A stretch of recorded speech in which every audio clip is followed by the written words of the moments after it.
Shift में है तो आपका रिवीजन भी बना रहेगा और लेटेस्ट क्वेश्चन भी कवर हो जाएंगे। चलो फिर स्टार्ट करते हैं बिना देरी किए हुए। देखो पहला सवाल है, कह रहा है एक ट्रेन एएमएन सुरंग के पास पहुंचती है। सुरंग के अंदर एक कुत्ता एक ऐसे बिंदु पर स्थित है जो एम प्रवेश द्वार से एएमएन की 2/5 मापी गई दूरी है। जब ट्रेन सीटी देती है तो कुत्ता दौड़ता है। यदि कुत्ता सुरंग के प्रवेश द्वार एम की ओर बढ़ता है तो ट्रेन कुत्ते से ठीक प्रवेश द्वार एम पर मिलती है। यदि कुत्ता निकास एन की ओर बढ़ता है तो ट्रेन कुत्ते को ठीक निकास एन पर मिलती है। कुत्ते की चाल और ट्रेन की चाल का अनुपात बताना है। अब यहाँ पर देखो सबसे पहले कुछ कंडीशंस हैं। क्या है कि जैसे मान लो ये सुरंग है हमारे पास, ठीक है, यहाँ पर कहीं पर बीच में कोई कुत्ता होगा, बीच में तो नहीं है लेकिन 2/5 यानी कि ये पूरी अगर डिस्टेंस 5 माने तो यहाँ पर ये डिस्टेंस कितनी है, 2 है। क्या कह रहा था, एम प्रवेश द्वार से, यानी कि ये एम हो गया और ये एन हो गया। अब वो ये कह रहा था कि वो बिसल बजाती है, कौन, ट्रेन जब बिसल बजाती है तब वो भागता है किधर, प्रवेश द्वार की तरफ। यानी कि जो ट्रेन को यहाँ से यहाँ पर पहुंचने पर, कहाँ पर, प्रवेश द्वार को, और कुत्ते को प्रवेश द्वार पहुंचने पर समय लग रहा है वो बराबर है, यानी कि समय कांस्टेंट। तो हम ये भी कह सकते हैं कि ट्रेन की जो डिस्टेंस रही होगी वो कांस्टेंट रही होगी, किसके, कुत्ते के, यानी कि यहाँ से यहाँ तक भी दूरी कितनी रहेगी, 2 यूनिट रही होगी। ठीक है, अंडरस्टैंडिंग के लिए हम ये करते हैं। अब यहाँ पर देखो अगर 2 इधर हो गई इधर हो गई तो यहाँ बची कितनी थी, 3 यूनिट बची थी इधर, क्योंकि भाई टोटल 5 यूनिट थी, हमें इधर जाना था। अब दूसरी कंडीशन में वो ये कह रहा था अगर कुत्ता किधर भागता, भैया निकास द्वार की तरफ भागता, तब कंडीशन क्या होती। भाई देखो अगर हम यहाँ पर पहुंचते, अगर ट्रेन हमारी यहाँ पर आ जाती, ट्रेन यहाँ पर आ जाती तो वो तो 2 यूनिट कवर कर लेती, लेकिन जो डॉग था वो यहाँ पर था, वो भी तो 2 यूनिट इधर कवर करके पहुंच जाता। यानी कि डॉग की कंडीशन अब ये हो गई हमारे पास। अब टोटल डिस्टेंस देखो 2 यहां से यहां तक हो गई और 2 ये हो गई, बची कितनी, 1 यूनिट और डिस्टेंस बच गई।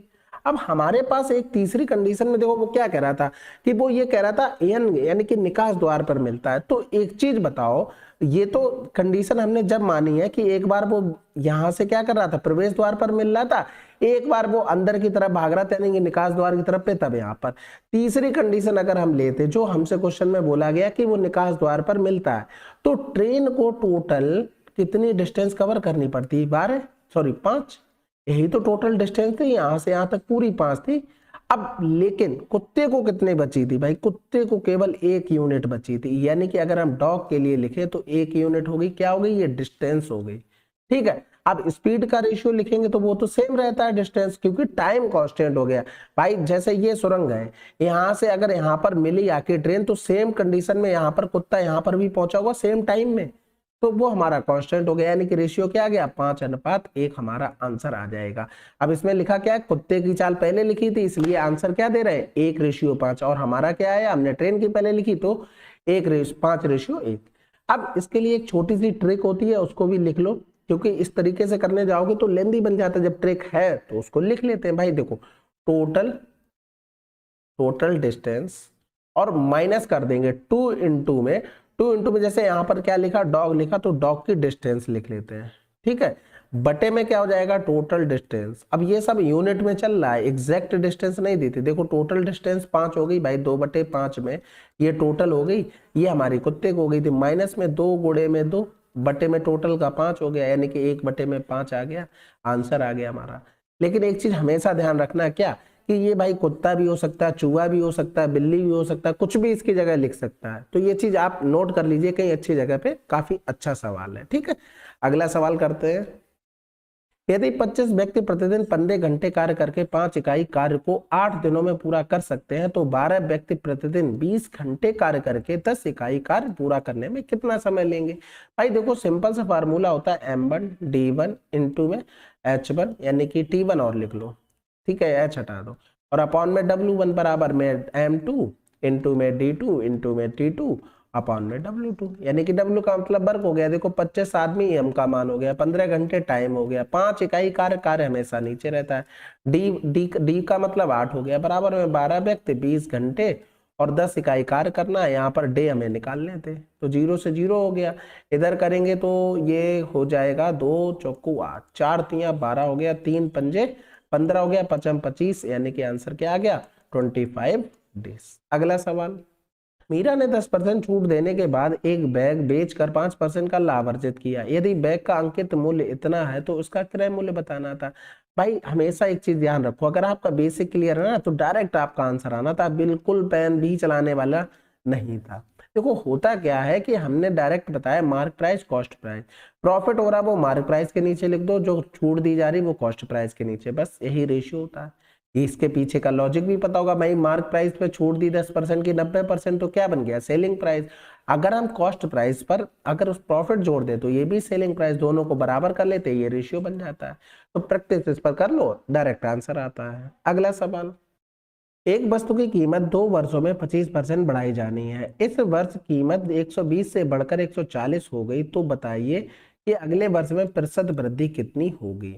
अब यहाँ पर देखो 120 से क्या 2 वर्षों में 25%, यानी कि 125% ले जाना था, तो 25 पंजे 125, 25 चौको 100, 4 तियां 12 हो गया, यानी कि हमें ओवरऑल 150 पहुंचाना था। अब 140 पहले पहुंच चुका है, 150 और पहुंचाना, यानी कि कितने की और वृद्धि करनी है 10 की, किस पर 140 पर, गुणे में कर देंगे 100, यानी कि 0 से 0, 2 सत्ते 14, तो पंजे 10, यानी कि आंसर आ गया 7.14%। ये परसेंटेज याद होनी चाहिए, अगर नहीं याद है तो थोड़ा इन पर वर्क कीजिए, ठीक है। अगला सवाल, 256, 136, 436 का एचसीएफ बताना है, केवल ऑप्शन का सहारा लो बस। देखो 8 का अगर करोगे तो 8 से ये कट रहा है क्या, 8 एकम 8 हो गया, 5 बचा, 8 सत्ते 56 कट गया, लेकिन ये 8 से नहीं कट रहा है, हाईएस्ट कॉमन फैक्टर होता है, ठीक है। 12 से करेंगे तो ये 12 से नहीं कटेगा, 136 हटा दो, ठीक है। अब हाईएस्ट कॉमन फैक्टर 4 साफ साफ दिख रहा था, आपको आंसर आंख बंद करके लगा देना था, ठीक है, इतना कठिन नहीं था ये।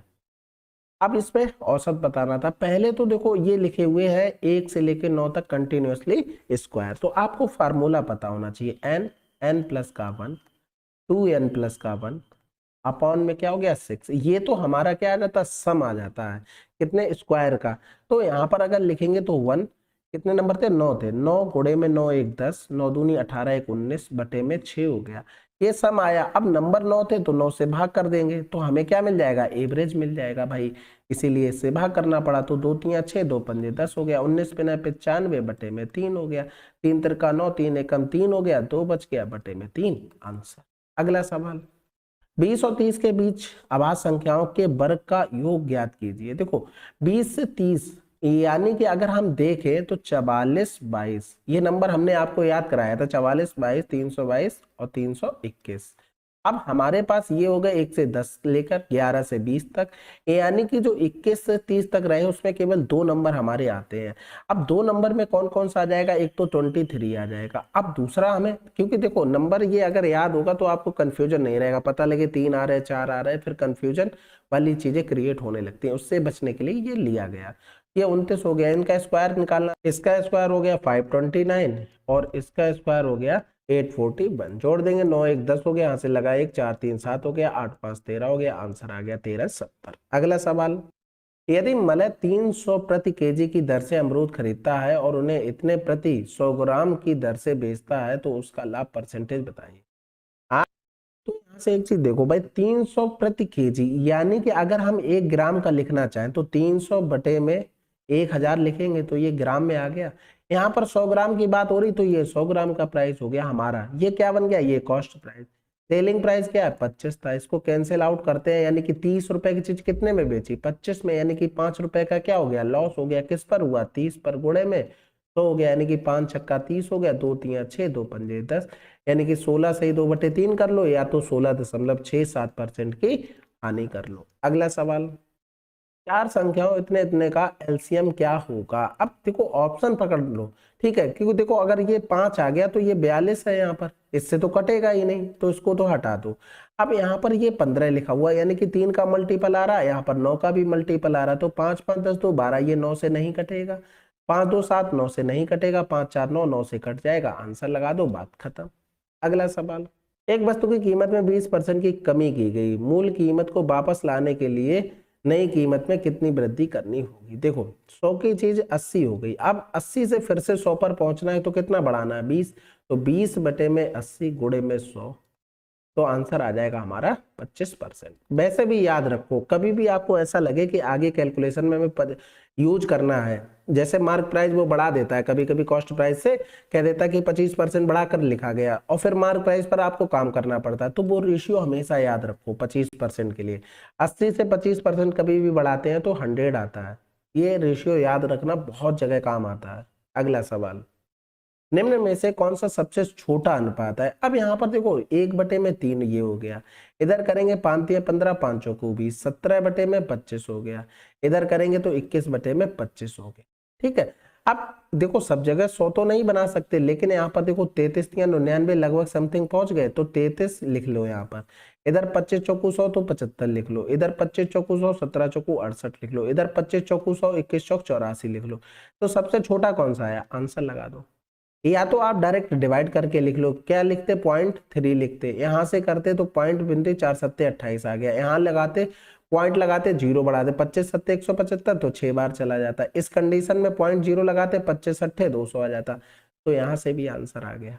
अगला सवाल, उस गोले का व्यास कितना है जिसका पृष्ठीय क्षेत्रफल इतना सेंटीमीटर स्क्वायर है? गोले का पृष्ठीय क्षेत्रफल होता है 4πr², इसका मान दिया गया था 2500 पाई, तो पाई से पाई कैंसिल हो गया, r² बराबर, यानी कि r बराबर लिख लो 50/2, यानी कि r बराबर में क्या आ जाएगा 25 आ जाएगा। व्यास पूछा गया था तो इसका 2 गुना कर दोगे 50 आंसर। अगला सवाल, एक निश्चित राशि साधारण ब्याज पर 3 वर्ष के लिए 4% वार्षिक, अगले 4 वर्ष के लिए 8 के और 7 वर्ष के बाद अवधि के लिए 12% वार्षिक धार दी जाती है। यदि 11 वर्ष की अवधि के लिए प्राप्त साधारण ब्याज इतना है तो राशि बताइए।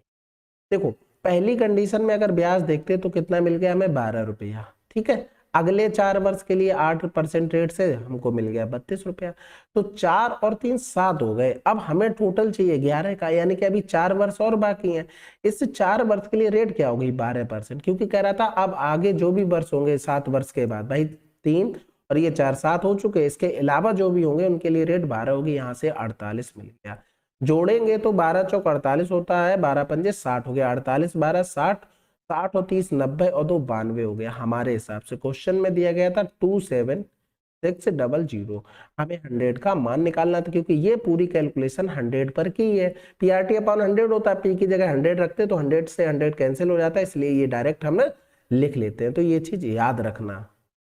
अब ये क्या गुना हो रहा था 300 गुना, तो इसका भी 300 गुना कर दो, यानी कि आंसर आ जाएगा 30,000। अगला सवाल, यदि 20 सेंटीमीटर त्रिज्या के एक ठोस गोले को समान त्रिज्या की 8 ठोस गोलाकार गेंदों में डाला जाता है तो प्रत्येक गेंद की त्रिज्या कितनी होगी? अब भाई देखो ये हुआ है 20 सेंटीमीटर त्रिज्या, यानी कि 20 गुणे में 20 गुणे में 20। अब इधर क्या हुआ कि RQ और इधर 8 गेंदें बनी है, बस इतना लिखना था, बाकी तो आपको पता है सारा कट गया होगा, क्योंकि 4/3 इधर भी लिखोगे 4/3 दूसरी तरफ भी, तो कट ही जाना है, तो उसको क्यों लिखना है। तो इधर करेंगे 4 पंजे 20, 4 दूनी 8 हो गया, इधर करेंगे तो ये 10 बार चला गया, 20 पंजे 100 यानी कि 1000 आ गया, तो R बराबर क्या आ गया 10 आ गया। अगला सवाल, ऋण पर इतनी की राशि ली जाती है, इसे 2 समान किस्तों में वापस भुगतान किया जाना है, यदि ब्याज की दर 20% चक्रवृद्धि हो तो प्रत्येक किस्त का मान क्या होगा? देखो प्रिंसिपल चलेगा, इधर हमारी किस्त चलेगी, यानी कि इंस्टॉलमेंट, तो 20% का मतलब हो गया 1/5, यानी कि 5 से 6 हो गई। लेकिन क्या कह रहा था 2 समान किस्तों में, तो स्क्वायर करते हैं तो 25 हो गया 36 हो गया, इंस्टॉलमेंट हर साल बराबर होना चाहिए, इसलिए 6 का गुणा, तो ये 5 छक्का 30 हो गया, इन दोनों को जोड़ेंगे तो ये 55 हो गया। हमारे हिसाब से 55 प्रिंसिपल क्वेश्चन में 66 55 0 हो गया, और हमें निकालना क्या था प्रत्येक किस्त, यानी कि 36 का मान। 11 पन्ना 55, 11 छक्का 66 0 55 0 हो गया। और फिर यहाँ से क्या करते हैं, चलो काट ही लेते हैं, इसके अलावा कोई ऑप्शन भी नहीं है, तो 5 एकम 5 12 पंजे 60, 5 एकम 5 0 हो गया, यानी कि 1210 इंटू में 36 हो गया। अब 11 भी मिल गया, 11 की डिविजिबिलिटी भी चेक कर सकते हैं, 9 की भी कर सकते थे, क्योंकि 36 का मान निकालना था, 4 3 7 5 12 6 18 हो गया, 5 5 10 4 14 हटा दो, 4 2 6 6 6 12 5 17 हटा दो, 4 4 8 5 13 13 5 18, यानी कि 2 ऑप्शन हमको मिल रहे थे। लेकिन एक चीज यहाँ पर देखो, जैसे ही हमने इसमें गुणा किया 6 एकम 6, हमें यूनिट डिजिट क्या चाहिए थी 6, आंसर लगा दो, ठीक है। लेकिन ये चीजें कर तभी पाओगे जब घर पर प्रैक्टिस की होगी इस तरीके से। अगर आप डायरेक्ट गुणा भाग करते रहे होंगे तो आप पेपर में किसी भी तरीके से नहीं कर सकते। पहले आप घर पर कीजिए नॉर्मल, उसके बाद मॉक टेस्ट में अप्लाई कीजिए, उसके बाद जब बहुत सारे मॉक दे लोगे उसके बाद आप पेपर में इसको कर पाएंगे। ठीक है, चलिए फिर ये हमारी शिफ्ट 15 तारीख की शिफ्ट 1 थी, ये भी हमारी